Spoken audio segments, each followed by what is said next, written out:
Turkish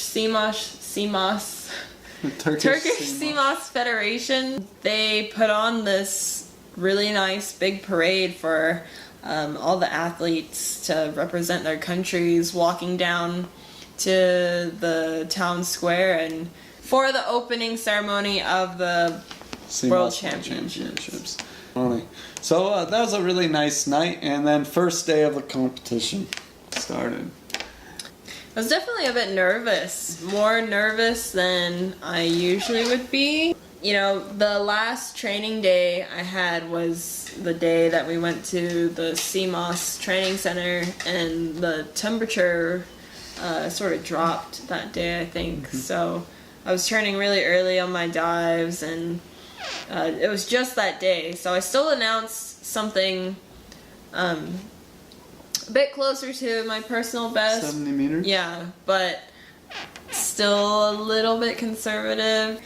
But then during my warm-ups, I actually all of a sudden surfaced, and I noticed that whoever was diving just during that time, they were actually lying on the back of the competition boat, and you know, people were trying to bring him back because he obviously blacked out. I mean, we've been to quite a few competitions. We went to World Championships last year, and I've seen blackouts happen, and it usually, like, there's a really good organization and safety team to bring the person back, you know, no problem. But so I continue doing my warm-up dives, and I was finishing up my last one, and I go down and I come back up, and I'm just like, I look over again to the competition boat, and I'm just like, what's going on? Like, this guy is still out. Like, he obviously has been out for 5 minutes by now, by that time. And I was just like, okay, something's really serious is happening. Because then I started looking at the athlete boat, which is right across from the competition boat. And like, everyone was just like looking, and like, they just looked so worried, and I was like, okay, something really serious is going on. But I saw the diver, he was totally out, and they kept trying to bring him back. Doctors were on him. But I sort of swam over to the athlete boat. I look over, and then I finally see that Ramon, the diver, he was finally breathing again. He was okay, but they were strapping him onto like a carrier, and so they were trying to put him on the evac boat, and he sort of gave a nice wave to everyone as like a I'm okay. Yeah, I'm okay, and everyone was sort of relieved, and they ended up canceling the competition for the rest of the day because of the situation. And yeah, I think a lot of people, especially a lot of the athletes, we were sort of like confused on what was going on, and you know, why this blackout was so bad. And so it definitely created a lot of tension and mixed emotions for the next couple days. There was a mistake and many failures on so many different ends and so many different areas, but the good thing is that he is still alive. He's well. I mean, he was walking around no problem, and he looked like he was breathing fine again after just one day of in the hospital. So we were lucky that Sophie was competing, and Jonathan Sunix was her coach. So he wasn't competing, he was there as support for Sophie. All the divers there know Johnny and trust him because he's been head safety for other competitions, and he's done a really good job. He took over as head safety for the rest of the competition, and they also hired Adnan. They did the right things to make the best changes they could make in order to just increase safety for everyone and make everyone feel more comfortable while competing again. But then the next day, the winch system as the counterballast system, it was failing a little bit, so Johnny said it wasn't safe to run the competition today, we need another day to get everything squared away. So we have now 2 days canceled in the competition. I decided not to do constant weight at all. I decided just to forget about my constant weight dive and focus on free immersion and constant bifins. Oh, and you had a really nice dive. Yeah, so that constant weight dive, that was probably the most nervous I've ever felt for a competition dive since the first day I've ever competed. So when I actually, in the last 3-minute countdown, I could just notice my heart rate getting higher and higher and higher. When I actually left the surface and did a couple of kicks down, I just like suddenly felt like everything was fine again. As soon as I hit my sink phase, I was like, wow, this is really nice. And I didn't try to force my equalizations at all. Like, it just came really easily, really well. And next thing I knew, I was at the bottom, and I grabbed the tag and I came back up, and that was actually the easiest monofin dive I've had the whole time I was there. So, and then the next day was constant weight bifins.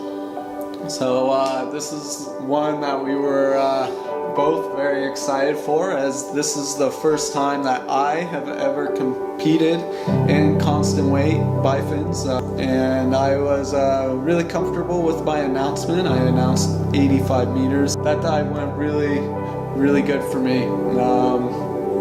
It was actually a really easy dive. Equalization was no problem, but still a very nice, comfortable dive for me. And then you announced, which I've never heard of before, doing a deeper bifins dive than your constant weight monofin dive, but 71 meters with bifins. How was that dive?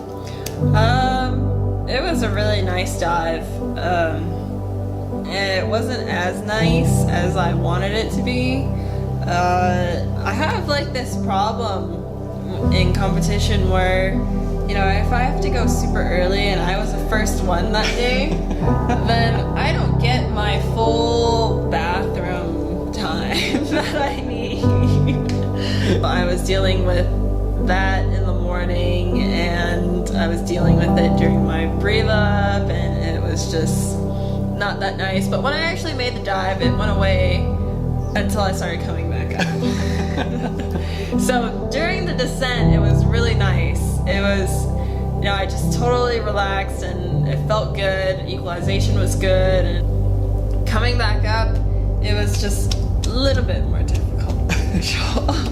But you made it back to the surface. All is good. White card. New national record for the United States, 71 meters bifins, and you can then go to the bathroom afterwards. Yeah. So, and then it was free immersion day. The next day, decided to go for it. I decided to go for a new national record for the US, 95 meters. And this was also a new personal best for me. And what I didn't realize when announcing that depth, that this would be also in contention for the bronze medal if I had achieved the dive. And Samo Jurenko, he announced the same dive as me, so I was excited actually. And so did Matt. And so did Matt Molina. So I was very excited to be doing the same dives that they were doing, to the same depth, and that we would all share the bronze medal if we all completed our dives. Matt Molina, he was first to go, but unfortunately he had some EQ issues and he turned a little bit early. And then Samo went next, and he just made it look way too easy. He came up pretty fresh, and it was a very nice, strong dive, 95 meter dive from Samo. He had actually done 100 meters at the Kosh Boschka, which set the world record, actually the CMAS World record. So this was a dive that he was super comfortable with. And then it was my turn, and as soon as I gripped that line, the line felt so nice. I just started my poles down. I had my alarms go off, telling me to go into my sink phase. I felt so good. I don't know why I felt so good. I felt very rested still. Had more than enough air to make it at 95 meters. And it was so quick. I grabbed the tag. I had Velcro on my leg. I put the tag on my leg. And I started my free immersion coming back up to the surface. And as soon as I started coming back to the surface, my arms just felt so good. Like the first maybe 5 to 10 pulls on the line, it was just a reassuring feeling. I was so confident I was going to make it back to the surface because how smooth it was, how nice I felt. And I made it to the surface. I grabbed high on the line. And I did my recovery, breathing, did my procedure. And before I knew it, white card, new United States national record in free immersion, 95 meters. So that was probably the best dive of my season. It's funny how things play, like how things happen. Like, because we met Samo for the first time at Vertical Blue. He was diving so much deeper than me. Yeah, but it's like we met him there, and we became good friends with him and Nasia, his girlfriend, because they're just awesome people. And then we meet him again here in Kosh, and it's like we weren't communicating that much in between, and it's like all of a sudden we arrived the same time. We arrived the same day. We are on the same transfer going to Dalaman, going from Dalaman to Kosh, and then for the free immersion day, you guys both announced 95 meters, with like no communication whatsoever, and like to our surprise, like are both in the category or are contenders for a bronze medal in this competition.